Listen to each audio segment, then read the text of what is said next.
Mana sih video review Juragan Tekno? JTE ngupload sebel aja Juragan Tekno. Kesel nih. Iya, ini adalah JTE Blade V5. Smartphone murah namun spesifikasinya sangat mantap. Juragan Tekno. Samsul. Kenapa JTE-nya baru direview? Samsul, tak selamanya. Keren. JTE di unboxing. Oke. Nyatanya Keren. kali ini Keren. di review. Oke. Sekarang kita lihat reviewnya.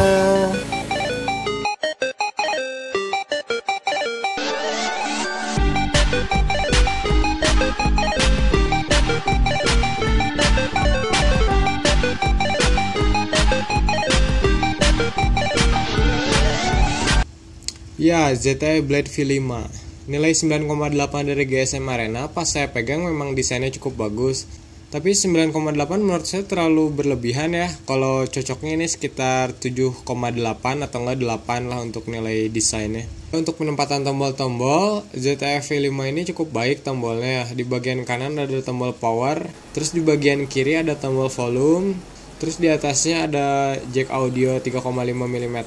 Terus di bagian bawahnya ada port micro USB, mic, 3 tombol kapasitif, yang nyala cuman yang tengah dan berfungsi juga sebagai LED notifikasi, bentuknya ya bulat kayak gini, terus ada biru-biru, keren banget lah pokoknya.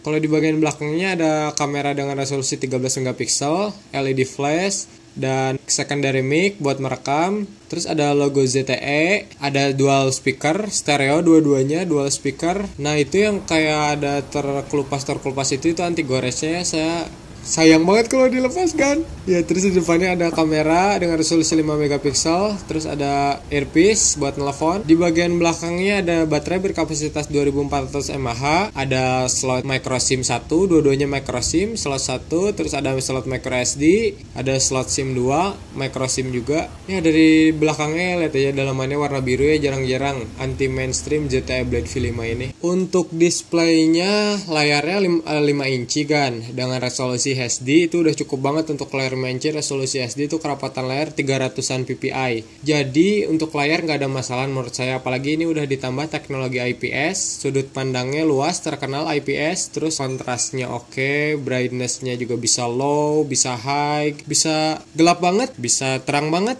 Dari user interface-nya ZTE itu ngebawa UI Android murni. Cuman ada sedikit modifikasi, yaitu kita nggak dikasih application drawer layaknya smartphone MIUI kayak Xiaomi, Redmi 1S. Pokoknya MIUI itu kan nggak ada application drawer.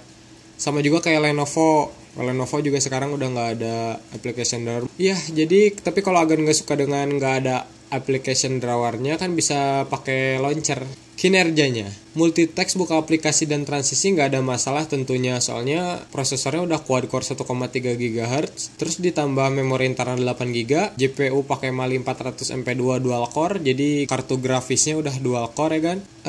Kalau bermain game sih udah cukup di ZTE Blade V5 ini, soalnya walaupun RAM-nya cuma 1 GB tapi bisa digunain baik sama sistemnya. Sistemnya dia cuma makan RAM sedikit, nggak terlalu banyak. Mungkin karena UI stok Android tersebut dan tidak banyak kostumisasi, jadinya RAM-nya tetap lega. Jadi kalau kita main game, oke tuh. Kalau ngomongin multimedia, kayaknya ZTE Blade V5 ini udah beda dari yang lain kan. Sangat ajaib dan ajib dan mantap sekali. Soalnya ZTE Blade V5 ini ada TV-nya. Jadi kalau kita misalkan mau nonton TV di mana aja, di beca, di motor, di angkot, kita bisa nonton dengan HP ini. Ya, caranya cukup mudah, yaitu dengan menancapkan handsfree, itu akan berfungsi sebagai antena. Sebenarnya itu nggak ada buku manual atau petunjuknya, itu saya nyari-nyari sendiri caranya ini. Antenanya dari mana ya? Ternyata dari handsfree-nya. Terus kita juga bisa motret atau screenshot untuk kejadian-kejadian di TV. Misalkan ada beca tiguling atau orang masuk solokan ya. Ya, kita bisa screenshot. Jadi asik banget ZTE Blade V5 ini. Nah, terus kan bakal ada pertanyaan tuh, kayak misalkan, Gan, kalau misalkan nanti saya mau nontonnya sama teman-teman tapi harus dicolokin handsfree gimana dong? Jadi teman-teman gak bisa ngedenger dong kalau misalkan lebih dari 2 orang yang nonton. Tenang Gan, saya udah ngulik cara itu. Jadi cukup kita tempelin handsfree-nya sedikit aja. sedikit ke dalam, tek, dia akan terkoneksi menjadi antena tanpa menjadi handsfree. Jadi kita tetap bisa nonton bareng teman-teman kan. Asik kan? Terus kalau di speaker, kan speakernya dual nih. Kalau misalkan ada pertanyaan kayak, Gan, itu kalau speakernya dual berarti kayak Mito dong keras suaranya. Jadi tetap suaranya yang dihasilin tuh kayak speaker 1 biji cuman dibikin 2 gitu. Jadi untuk nonton video, untuk dengerin musik, dijamin mantap kan.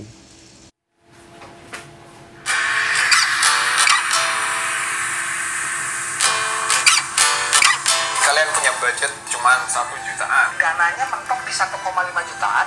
Untuk range harga 2 jutaan. Untuk range harga sekitar 3 juta sampai 3,5 juta. Yang kayak saya di atas harga 5 jutaan. Android One. Ini fokus M2. Xiaomi Redmi Note. Asus. That one has Samsung Galaxy A5.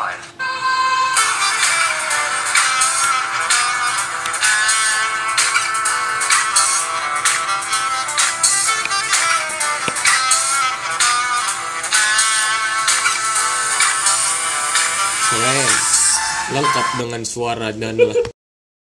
Kalau pakai handsfree bagus juga dong. Itu tergantung handsfree-nya. Tapi handsfree bawaan ZTE Blade V5 ini lumayan. Nggak bagus ya kan, cuman lumayan. Daripada nggak dapet.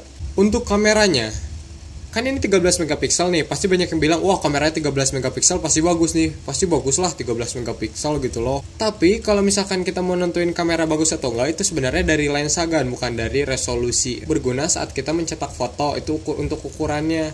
Jadi kalau 13 megapiksel kita bakal bisa mencetak foto dengan besar, jadi tetap detail gitu maksudnya. Dan kalau kita ngomongin kamera ZTE Blade V5 ini bagus atau enggak, jawabannya adalah lumayan. Dalam kondisi cukup cahaya, ZTE Blade V5 ini kameranya bagus. Kamera belakangnya ya, 13 megapiksel itu bagus. Tapi kalau kita ngomongin di cukup cahaya atau kurang cahaya, itu hasilnya biasa saja. Makanya saya sebut kamera belakangnya termasuk kategori lumayan. Dan untuk kamera depannya yang 5 megapiksel seperti biasa. Kan itu 5 megapiksel berarti bagus dong. Sekali lagi saya tegaskan kan, itu tergantung lensanya. Dan untuk perekaman belakangnya resolusinya bisa sampai Full HD. Hasilnya lumayan. Ya nggak jelek-jelek amat lah untuk ngerekam orang lagi lari-lari di taman, India-Indiaan atau apa. Ya lumayan lah. Oke. Atau momen-momen misalkan kita lihat UFO. Nah, kayaknya dapet tuh UFO kalau kerekam pakai kamera ZTE Blade V5. Dan untuk rekaman kamera depannya itu cuman sampai resolusi VGA. Jadi kayaknya ini cuman diperuntukkan untuk video callan aja kali ya, misalkan pakai Skype atau Line. Ya, cuman say hi gitu-gitu doang paling. Baterainya berkapasitas 2400 mAh. Kalau Agan menggunakannya dengan baik dan ramah terhadap smartphone dan tidak membuatnya panas, Agan bisa tahan 2 hari. Serius Gan. Kalau pemakaian kayak saya, kalau pemakaian kayak Juragan Tekno mah sehari lah untuk baterai tergolong awet. Tapi ngecasnya ya standar sih 2,5 jam sampai 3 jam baru full dari 14%. Oh iya, pemakaian saya kayak misalkan cuman Wi-Fi, sekali-kali pakai mobile data, kan saya kebanyakannya pakai Wi-Fi. Terus kayak browsing sosial media sama YouTube. Untuk kesimpulannya dengan harga 1,6 juta kita udah dapat smartphone yang bakal ngepenuhi kebutuhan kita sehari-hari. Kayak misalkan multitasking nih. Wah, buka ini, buka itu, buka ini. Terus sosial media. Halo, lagi di mana? Oh, gue lagi di sini. Terus foto-fotoan, lu narsis lu tai. Nah, terus main game. Jadi ini HP ini udah sangat menyenangkan Agan, menyenangkan saya juga, menyenangkan kita. Pokoknya 1,6 juta HP sekarang udah dapet yang bagus-bagus kan. Terus yang lebih plusnya lagi, kita bisa nonton kenapa jagung ini dibakar di mana aja kan? Karena ada TV. Menurut Juragan Tekno dan Samsul, kekurangannya cuma satu kan. Belum lollipop. Itu aja kali ya. Padahal ini smartphone baru tapi belum lollipop. Tapi banyak juga sih smartphone yang baru-baru keluar tapi belum lollipop juga. Sekian aja ya untuk video reviewnya kali ini. Jika Agan suka dengan konsep baru kita, silahkan like dan komen. Dan jangan lupa juga subscribe. Jika nggak suka, let me know Gan, kasih tahu kita supaya kita bisa memperbaiki lebih baik lagi dan lebih baik lagi. Oke, di sini dengan Juragan Tekno. Juragan Tekno cabut. Thank you Gan.